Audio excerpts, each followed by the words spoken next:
Hey guys, Will Jones here.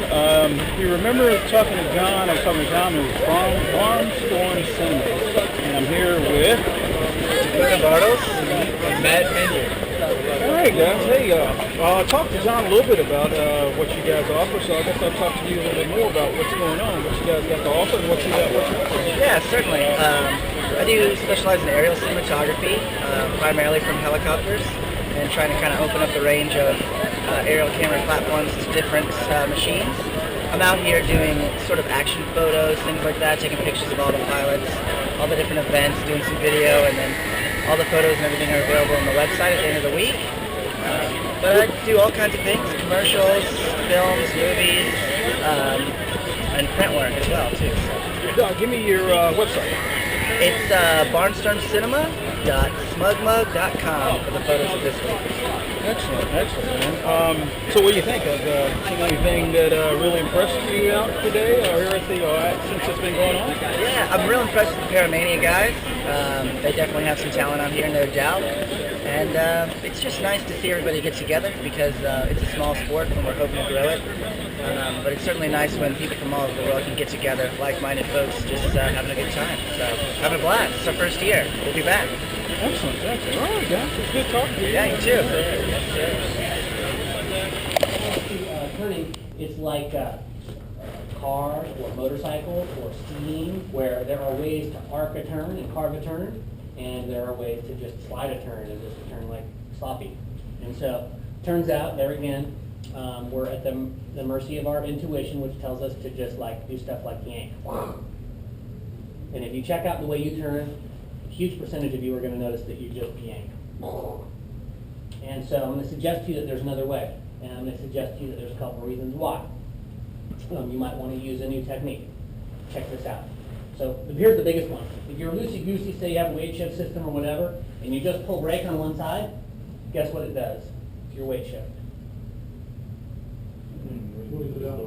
Yeah, it makes me go the other way because, technically speaking, we're pulling flat, right? And up to 10% flat produces lift, and then after that, drag. But that lift that you produce in that first 10% of your flat, that, if you're loose, it's just going to make you go like this. And then, if you ever were going to kind of, who thinks they have weight shift at all? Okay, so, half the people think they have some weight shift, and leaning does something. But, yeah, if you can do that, then every bit of brake you pull will work to turn you in the direction you want to go. And then the next concept is that, generally speaking, the way to pure carve a turn is, get the hips over, start pulling, but then pull gently at the beginning until you develop the turn a little bit. I don't know if anyone's ever noticed this, but you get a little bit banged out to the side, you get the turn happen a little bit, then you pull a little harder, works really quite nice, and then, kind of let off smoothly. So that's the formula. And it can all be done with a relaxed arm. So that's another thing that you can check is like, how much am I getting stiff? And if you go to the gym, then you have a bigger hurdle than most doughboys like me. But even if I fly tandem and I really need to crank the thing, I can still make a huge input with a relaxed arm. And what's the bonus of that? Yeah, there's lots of bonuses, more enjoyable, et cetera, but here's the most important one. I get to stay in tune with the changing pressures in the wing, how notice pressure's non-existent, starts to develop, gets a little heavier, big wall, and as you know from setting your glider down every time you do, you pull through the wall, and then it's gone. So, by having a relaxed arm, you get to feel the changing pressures in the wing more. If you happen to go through turbulence, and then it turns out that the best way to handle it is to be kind of like a puppet and just kind of flow with the turbulence and give the glider what it needs.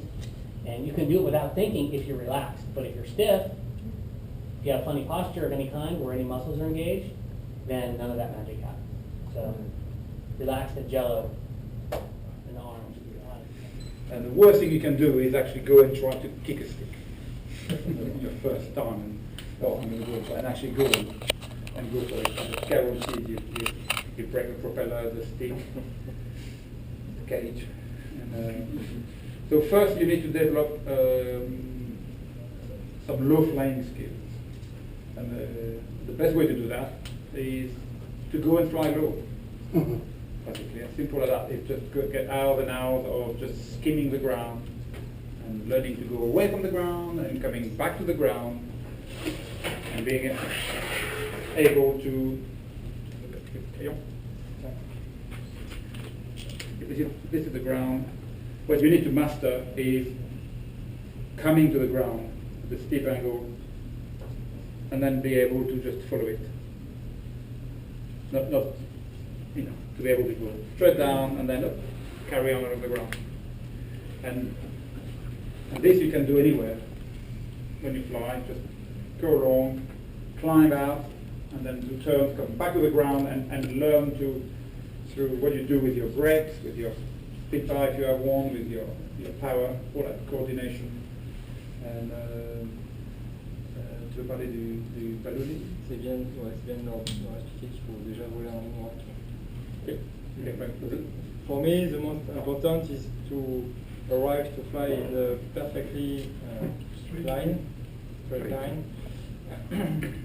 because sometimes when you play, you turn every time, and when we must to turn at exactly point, it's very difficult.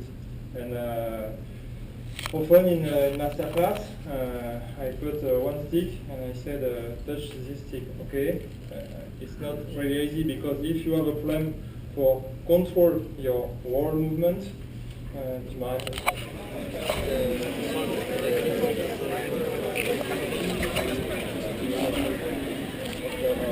Rainbow.